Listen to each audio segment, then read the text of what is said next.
to claim all that is hers. There.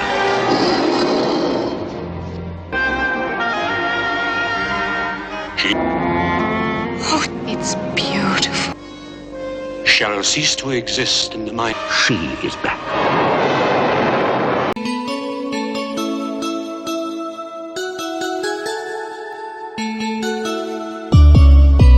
Halo guys, kembali lagi bersama saya, dan kali ini saya akan coba merangkum film yang berjudul Blood from the Mummy's Tomb, yang dirilis tahun 1971. Tanpa banyak spoiler di awal, santui dan nikmati sambil minum kopi. Film dimulai dengan seorang ratu Mesir bernama Tera yang tampaknya masih hidup, namun lumpuh saat ini. Pada saat yang sama, sekelompok pendeta memulai ritual rahasia dan kemudian memotong tangannya. Mereka kemudian membuang tangan ratu ke serigala. Namun, tepat sebelum mereka melahap tangan itu, hewan-hewan itu mulai roboh dengan tenggorokan terpotong sementara tangan, dengan cincin rubi besar di atasnya, merangkak pergi. Para pendeta akhirnya menyelesaikan ritual tersebut dan tak lama setelah mereka meninggalkan makam. Badai pasir raksasa menyerang, membunuh semua orang seketika. Saat ini, seorang wanita muda bernama Margaret terbangun dari mimpi buruknya yang berulang. Teriakannya menyadarkan sang ayah, Profesor Julian Foots, yang segera datang ke kamarnya dan menenangkannya. Dia mengaku kepada ayahnya bahwa dia terus mengalami mimpi yang sama tentang Ratu Tera setiap malam. Sang ayah sebenarnya adalah seorang Egiptologis terkenal di negara tersebut. Tanpa sepengetahuan mereka, seorang pria misterius bernama Corbett diam-diam mengamati mereka dari kejauhan. Keesokan harinya, Profesor Foots mengejutkan Margaret dengan cincin rubi yang sangat indah sebagai hadiah awal ulang tahunnya. Dia langsung memakai cincin itu dan kemudian pergi bersama pacarnya, Theodore Browning, sementara Corbett masih memata-matai mereka. Setibanya di tempat Theodore, dia langsung melihat cincin raksasa itu dan sangat kagum karenanya. Theodore mengetahui bahwa dia mendapatkan cincin itu dari ayahnya dan menyimpulkan bahwa itu harus diambil dari ekspedisi sebelumnya. Penasaran dengan asal-usul cincin itu, pasangan itu bertemu dengan rekan Theodore, Jeffrey, yang ahli dalam peninggalan kuno. Ketika dia melihat lebih dekat cincin itu, dia tiba-tiba menjadi ketakutan dan menderita serangan panik,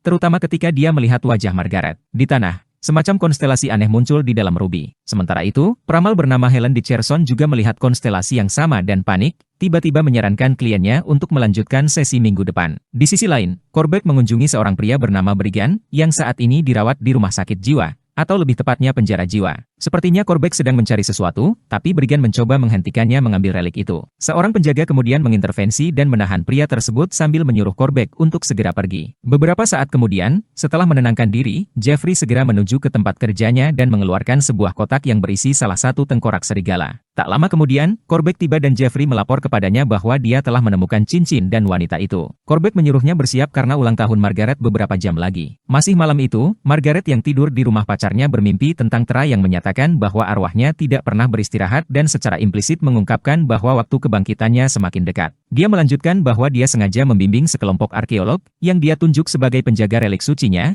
untuk menemukan makamnya. Dahulu kala, para arkeolog yang terdiri dari Profesor Foots muda, Theodore, Corbett, Brigand, dan Helen menemukan peninggalan purbakala ratu dan sebuah peti mati berisi jasad Ratu Tera yang terawetkan dengan baik. Mereka juga menemukan potongan tangan ratu dan memutuskan untuk mengambil semua barang itu. Pada saat para arkeolog menemukan mayat tersebut, istri Profesor Foots melahirkan Margaret, namun nyawanya tidak dapat diselamatkan. Kembali ke masa sekarang, Margaret terbangun dan merasakan ada yang tidak beres, jadi dia memakai pakaiannya dan memutuskan untuk pulang. Sementara itu, Profesor Foots pergi ke ruang bawah tanah tempat dia membuat replika makam dan menyimpan tubuh ratu di dalamnya. Pasangan itu tiba di rumah Margaret dan tiba-tiba terdengar teriakan. Mereka masuk ke ruang bawah tanah, menemukan Foots terluka parah di leher. Theodore segera menghubungi dokter pribadi Foots. Margaret menyarankan agar mereka menelepon polisi, tetapi dokter tidak mengizinkannya, mengatakan bahwa itu adalah instruksi ayahnya. Saat Foots sedang beristirahat, Margaret diam-diam kembali ke ruang bawah tanah dan sangat terkejut ketika dia menemukan tubuh ratu dan menyadari bahwa Tera terlihat hampir persis seperti dia. Tidak lama kemudian, Corbett muncul entah dari mana dan memperkenalkan dirinya pada Margaret. Dia menjelaskan bahwa ayahnya terobsesi dengan Tera, Ratu ke-8, sejak dia masih muda. Terkesan dengan dedikasi ayahnya di dunia Egiptologi, Corbett membantunya dengan membentuk tim untuk menggeledah makam. Dia masih heran bagaimana kebetulan Margaret lahir dalam gambar ratu dan pada hari yang sama ketika ayahnya menemukan tubuh ratu. Corbett percaya bahwa kekuatan Tera adalah astral dan berbahaya, sehingga mereka harus menemukan cara untuk menyatukan kembali Tera dengan jiwanya sebelum terlambat.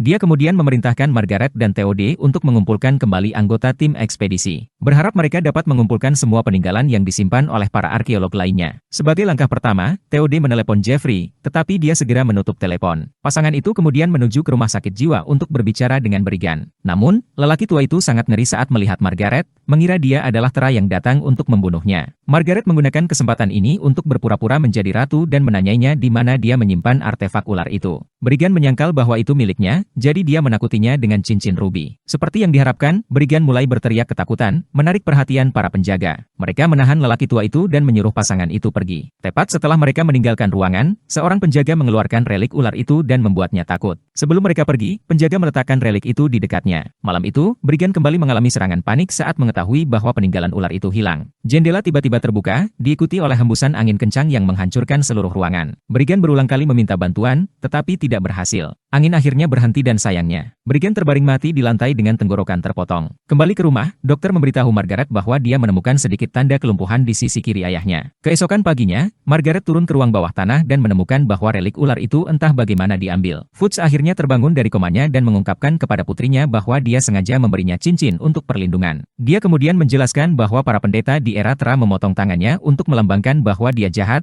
juga percaya bahwa dengan tubuhnya yang tidak lengkap, kekuatannya akan dihancurkan. Berpikir bahwa ayahnya masih menyembunyikan sesuatu, Margaret memberitahu dia bahwa Brigand telah meninggal dan dia telah bekerja dengan Korbeck untuk menyelesaikan masalah ini. Profesor menjadi khawatir dan menyuruh putrinya menjauh dari Korbeck. Dia mengabaikannya dan segera mengunjungi rumah Korbeck. Menyadari bahwa dia mungkin memiliki kekuatan ratu, dia bekerja sama dengan Korbeck untuk membangkitkan ratu. Dia setuju karena dia percaya bahwa Terra berada di luar hukum dan dogma manusia. Jadi dia sangat ingin belajar darinya, terutama tentang keabadian. Sebelum berangkat, Korbeck memperingatkan Margaret untuk tidak melibatkan ayahnya karena sang profesor masih percaya bahwa ratu adalah akar kejahatan, tidak melihatnya sebagai kesempatan untuk mengendalikan segalanya. Di sisi lain, Jeffrey diberitahu tentang kematian Brigand. Dia segera menyadari bahwa dia dalam bahaya dan berusaha menyembunyikan tengkorak itu. Namun, Margaret tiba-tiba muncul, memerintahkannya untuk menyerahkan relik tersebut. Jeffrey menolak dan mencoba melarikan diri melalui tangga. Tetapi dia secara tidak sengaja menendang kotak itu dan kehilangan tengkoraknya. Saat mencarinya, dia tiba-tiba mendengar lolongan serigala yang keras dan memutuskan untuk bersembunyi. Sementara itu, Margaret berpapasan dengan Theode saat meninggalkan tempat Jeffrey. Dia tampak bingung dan curiga padanya, tapi dia menghindari semua pertanyaan dan segera pergi. Theode memasuki tempat itu, mencari Jeffrey di seluruh gedung sampai dia menemukan mayat Jeffrey, lagi-lagi dengan leher digorok. Saat membawa tubuh Jeffrey pergi, dia melihat sekilas bayangan serigala. Sementara itu di ruang bawah tanah, Korbeck dan Margaret menyadari bahwa relik tersebut secara ajaib akan kembali ke makam segera setelah orang yang memegangnya meninggal. Beberapa saat kemudian, Theode menghadapkan mereka dan mendesak Margaret untuk berhenti. Namun, pacarnya terobsesi dengan kekuatan ratu dan menolak untuk membatalkan rencananya. Theode mencoba mencari bantuan dan Margaret memperingatkannya bahwa dia akan mati jika dia pergi. Dalam perjalanannya, Theode menabrakkan mobilnya dan meninggal dengan tenggorokan penuh darah. Margaret menyesali keputusannya untuk mendoakan kematian Theode dan akhirnya pingsan. Profesor Fuchs tiba-tiba muncul dan berdebat dengan Korbeck, yang sudah tahu bahwa Margaret pada akhirnya akan mati segera setelah kelahiran kembali ratu. Profesor berdedikasi untuk memastikan itu tidak akan terjadi. Dia membawa putrinya ke kamarnya dan menyuruh dokter untuk membiusnya. Namun, tepat sebelum dia berhasil melakukannya, Margaret,